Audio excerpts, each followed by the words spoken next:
Notre étude préliminaire va être basée sur une figure GeoGebra, sur une application GeoGebra que vous pouvez retrouver à l'adresse indiquée à droite. Dans la situation dans laquelle on se place, on a trois points A, O, A', qui sont alignés. Et on a décidé du rapport dans lequel on avait trouvé la longueur OA' par rapport à OA. Ici, on a OA' qui est égal à une fois et demi la longueur OA, et vous pouvez faire varier le rapport dans lequel se trouve OA' par rapport à OA. Donc, il y a trois situations intéressantes ici. La première, c'est lorsque le nombre qu'on a choisi ici, qui est noté K, est plus grand que 1. On a donc OA' qui est plus grande que OA.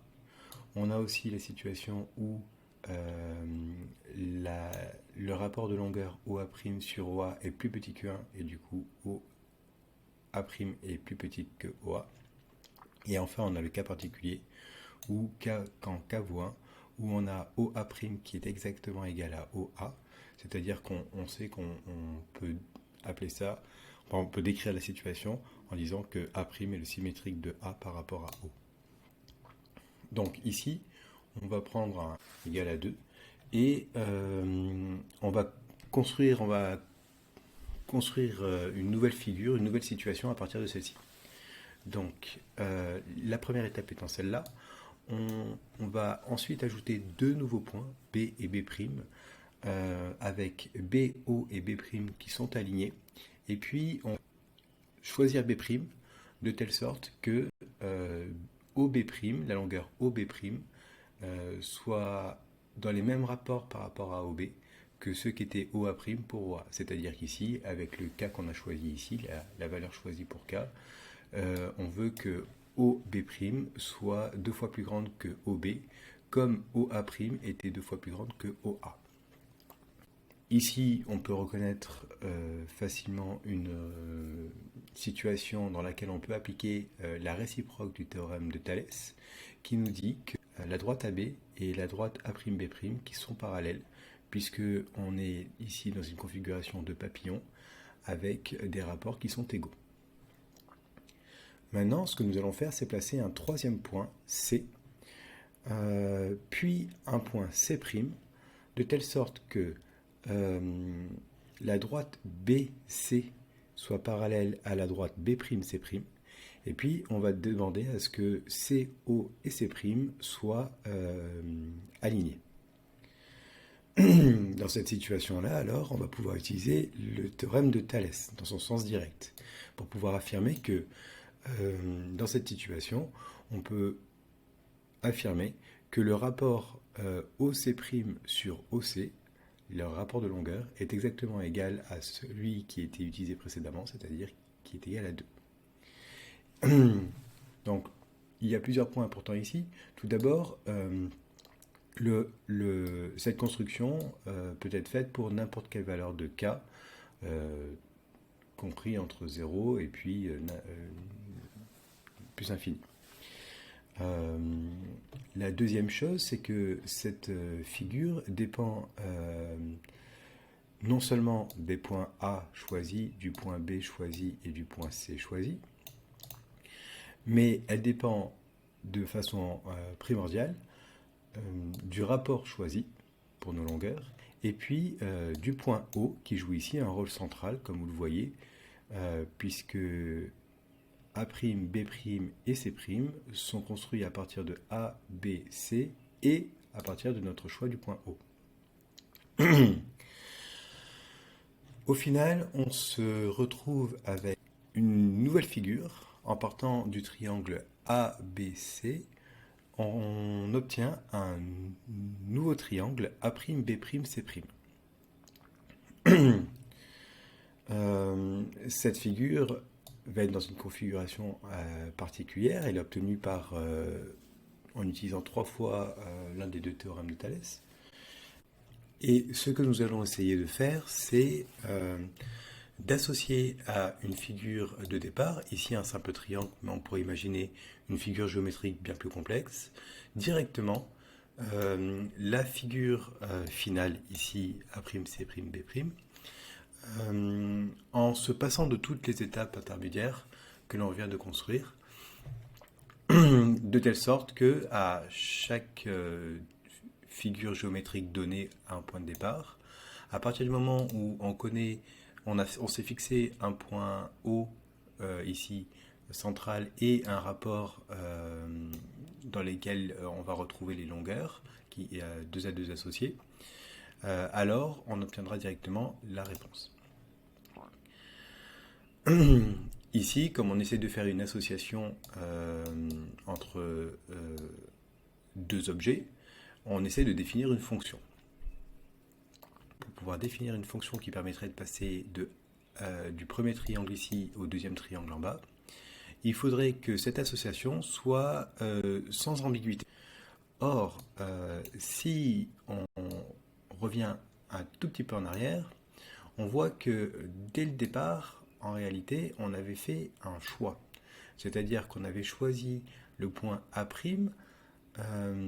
de l'autre côté par rapport à A, sur la droite AO, par rapport à O.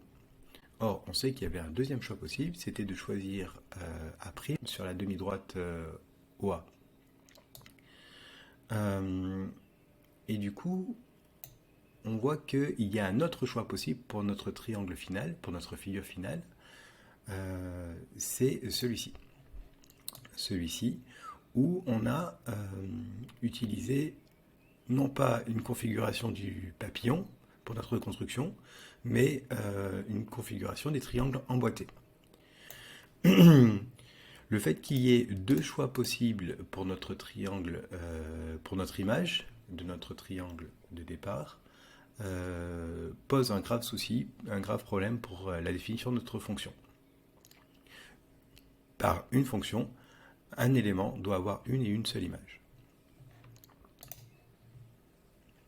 Donc notre travail à partir de ce moment-là, ça va être de différencier les 2 figures possibles obtenues. Alors, pour les différencier, il y a plusieurs idées, mais pour aller à l'essentiel, on voit que la différence fondamentale qu'il y a entre cette figure-ci obtenue, A', B', C', et la deuxième qui se trouve ici, c'est que dans le premier cas, il y a eu une sorte de retournement de notre figure qui n'a pas eu lieu ici. Ça va être la différence fondamentale. Donc il va falloir qu'on trouve un moyen de renseigner ce choix, d'accord, retournement ou pas retournement, dans les paramètres de notre fonction. Le choix qui a été fait, c'est de renseigner ce choix, retournement ou pas retournement, en assignant au rapport K un signe. Donc, une fois qu'on aura donné un signe à notre rapport, on va pouvoir définir notre fonction, nos fonctions, notre famille de fonctions qui vont s'appeler les homothéties. Donc, une homothétie, ça va être une fonction qui va transformer une figure initiale en une figure finale à l'aide de 3 données. La première, c'est le centre de l'homothétie, le point qui va jouer un rôle central. Ici, c'était le point O. Ensuite, c'est le rapport dans lequel vont se trouver les longueurs, ici le nombre K. Et puis, ça va être la donnée du choix entre retournement et pas retournement. Les 2 dernières informations, le rapport de longueur et le choix d'un retournement ou non, vont être combinés tous les deux de manière astucieuse en utilisant un rapport qui sera non plus un nombre uniquement positif, plus grand ou plus petit que 1 mais toujours positif, mais un nombre relatif, c'est-à-dire un nombre avec un signe.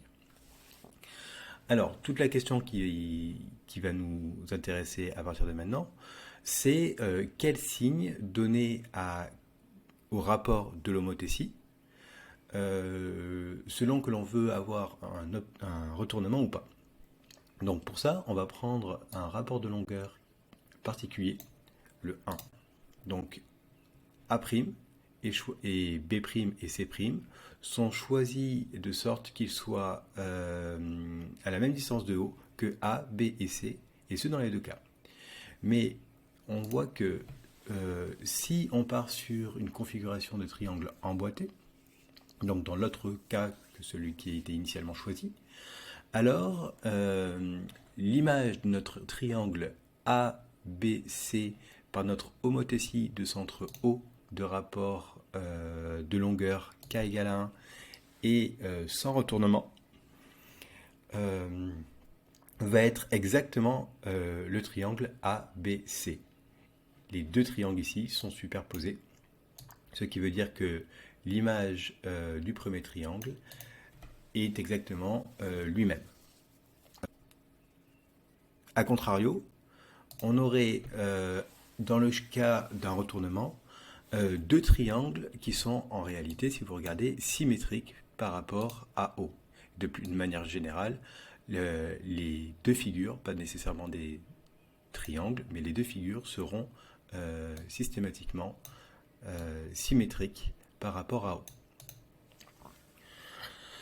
Donc ce phénomène-là, lorsque l'on prend le rapport des longueurs égal à 1, le fait que dans un cas on ait une image qui soit exactement égale au point de départ, c'est-à-dire qu'on a une fonction identité, et ici qu'on a un retournement, dans le cas du retournement, qu'on a une situation de symétrie centrale, va nous faire décider que lorsque l'on va vouloir décider que notre fonction fasse un retournement, notre rapport d'homothétie, ça va être le rapport de longueur muni d'un signe négatif.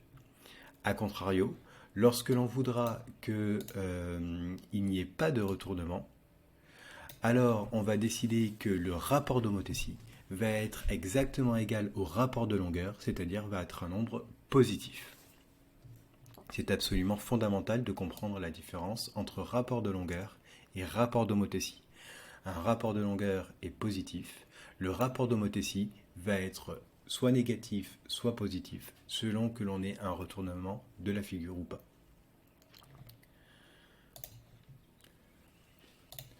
Avant de quitter cette figure GeoGebra, je voudrais vous montrer une dernière chose.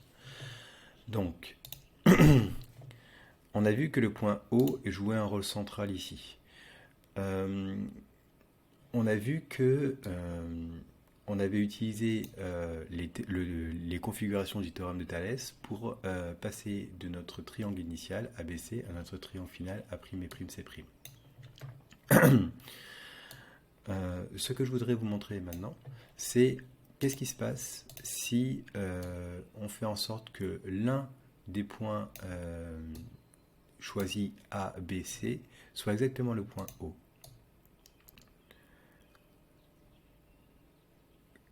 Comme ceci. Vous voyez alors que notre homothétie va transformer le triangle A, B, C en le triangle A', B', C', sauf que notre homothétie va avoir exactement un des sommets du triangle pour centre. Et alors, on voit qu'on revient exactement dans une configuration de Thalès, et ce, dans les deux cas, quel que soit le choix qu'on fait, soit on a le triangle emboîté, soit on a la configuration du papillon. Donc, lorsqu'on parle d'homothétie, on n'est jamais très loin du théorème de Thalès.